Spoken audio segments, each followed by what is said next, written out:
Observe children who cry and scream in order to be pitied, and therefore wait for the moment when they will be noticed.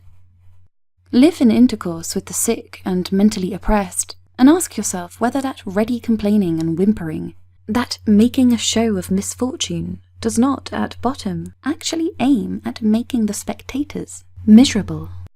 The pity which the spectators then exhibit is in so far a consolation for the weak and suffering, in that the latter recognize therein that they possess still one power, in spite of their weakness, the power of giving pain.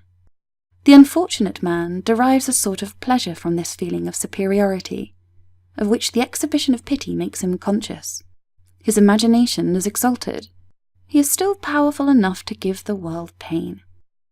Thus the thirst for pity is the thirst for self-gratification, and that, moreover, at the expense of his fellow men. It shows man in the whole inconsiderateness of his own dear self. In society talk, 3/4 of all questions asked, and of all answers given are intended to cause the interlocutor a little pain. For this reason so many people pine for company. It enables them to feel their power. In all great deceivers, one thing is noteworthy to which they owe their power. In the actual act of deception, with all their preparations, in the midst of their effective scenery, they are overcome by their belief in themselves. It is this, then, which speaks so wonderfully and persuasively to the spectators.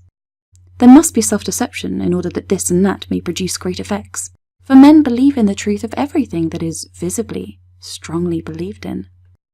These actors finally reach such a point that even in their deepest sorrow, they cannot cease from thinking about the impression made by their own person and the general scenic effect it has on those around them, so that even at the funeral of his own brother, he will weep over his own sorrow and its expression like one of his own audience. The hypocrite, who always plays one and the same part, ceases at last to be a hypocrite, for anyone who long and obstinately enough desires to appear something will find in the end it difficult at last to be anything else.